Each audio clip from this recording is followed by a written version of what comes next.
Three dimensional geometry. इसके अंदर जो हमारे पास आज टॉपिक है वो है सेक्शन फार्मूला।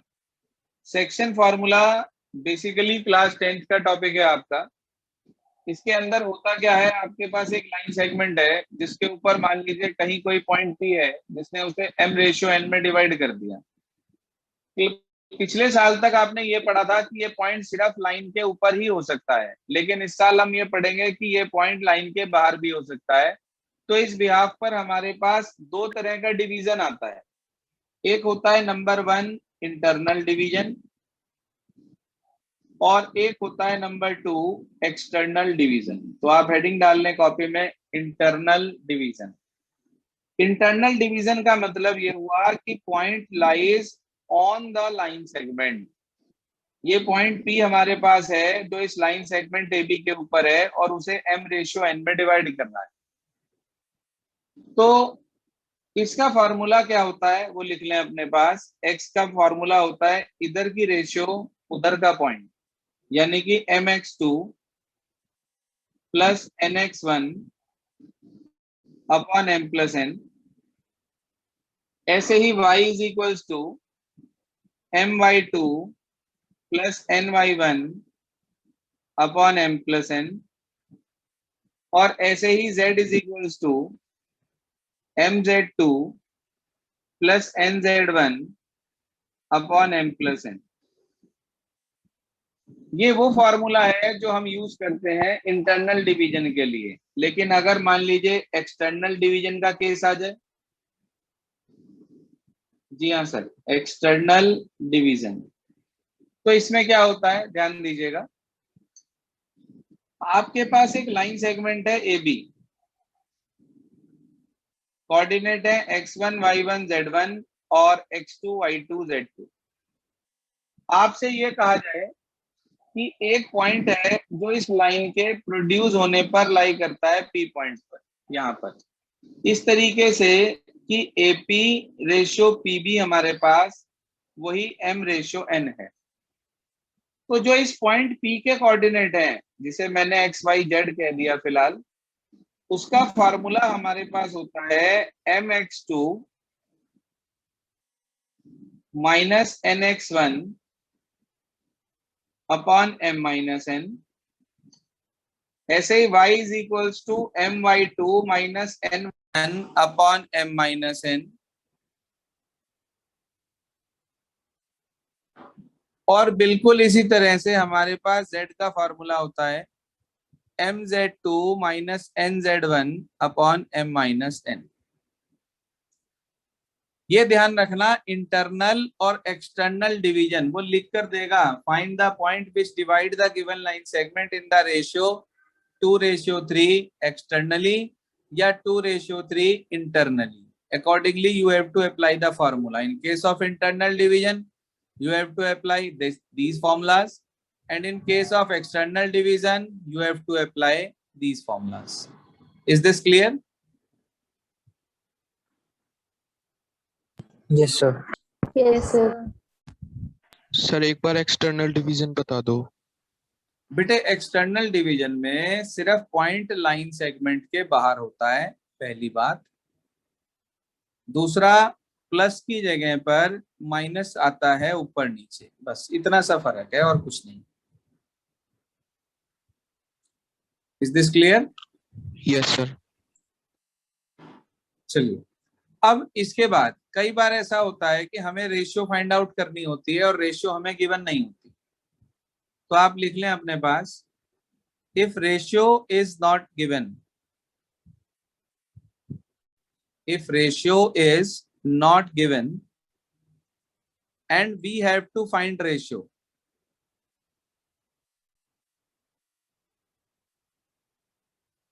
then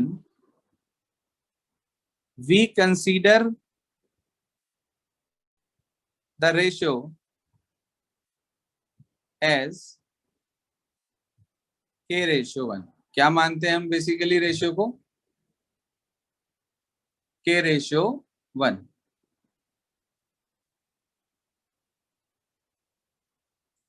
क्लियर है भाई इतना? Yes, sir. तो उस केस में हम रेशियो को k/1 लेते हैं। मान लीजिए आपने k की वैल्यू निकाली और वो आपके पास माइनस में आ गई, k इक्वल्स टू -3/2। तो उसका क्या मतलब होता है? उसका मतलब होता है कि रेशियो इज 3/2 एक्सटर्नली। मींस अगर कभी भी आपने k की वैल्यू निकाली और वो k की वैल्यू माइनस में आ जाए तो आप ऐसे नहीं लिखेंगे रेशियो इज -3/2। रेशियो तो 3/2 ही रहेगी, but this minus sign indicates that the ratio is of external division. ये रेशियो एक्सटर्नल डिवीजन की है, यानी कि पॉइंट लाइन सेगमेंट के बाहर लाई कर रहा है। बात समझ में आ गई इतनी? Yes sir. Yes sir.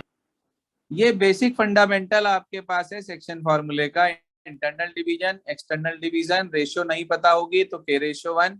Ratio अगर आपके पास माइनस में आती है means that it is the case of external division.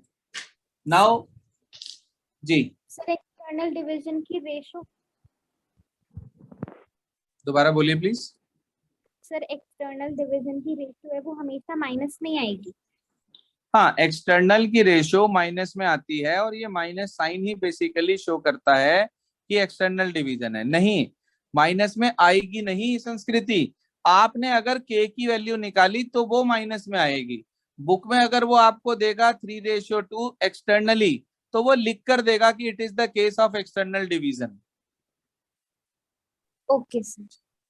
Value of k is in negative when we consider the ratio in terms of k/1 and find out the value of k according to the given data, then we will get the value of k in negatives, which indicate that it is the case of external division.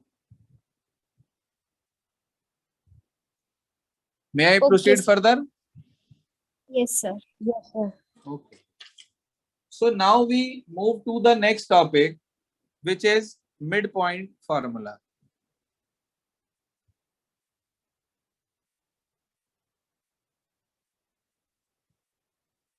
कुछ students ये कहते हैं sir जैसे section formula आपने हमें बताया, जैसे आपने सेक्शन फार्मूला हमें बताया इंटरनल एक्सटर्नल का, क्या ऐसे ही मिड पॉइंट भी इंटरनल एक्सटर्नल के लिए होता है? तो नहीं। याद रखना, हमेशा मिड पॉइंट लाइन के ऊपर होता है, इसलिए वो इंटरनल डिवीजन का केस होता है, एक्सटर्नल डिवीजन का केस नहीं होता है। याद रहेगी बात आपको? Yes sir. पी पॉइंट के कोऑर्डिनेट मैंने ले लिए x, y और z। तो मिड पॉइंट के फॉर्मूला जो हमारे पास होता है, मिड पॉइंट बेसिकली किसी भी दी हुई लाइन सेगमेंट को 1:1 की रेशियो में डिवाइड करता है। तो हमारे पास x का फॉर्मूला होता है x1 + x2/2, y का फॉर्मूला होता है y1 + y2/2 और z का फॉर्मूला होता है z1 + z2/2। Any query regarding this? No sir. एक हमारे पास इसके अंदर सिर्फ और सिर्फ एक केस और रहता है अभी, और वो होता है हमारे पास सेंट्रॉइड। याद है किसी बच्चे को सेंट्रॉइड क्या होता है? लास्ट ईयर पढ़ा था आप लोगों ने, सेंट्रॉइड ऑफ ट्राइंगल। फिर जो मतलब बीच में होता है वो उनके ट्रायंगल के बीच में? Yes sir. बीच में तो कोई भी हो सकता है, बीच में तो आप भी बैठ सकते हो जाके, तो आप सर जो मीडियम सेंट्रॉइड हो करता जाओगे। है 1/2 में। जो मीडियन को डिवाइड करता है, sir centroid is the intersection point of two or more than two medians. Centroid is intersection point of two or more than two medians. जहां पर दो या दो से ज्यादा मीडियंस जाकर मिलते हैं, वो पॉइंट हमारे पास कहलाता है सेंट्रॉइड। और सेंट्रॉइड जो है वो हर मीडियन को 2:1 में डिवाइड करता है। याद है कुछ?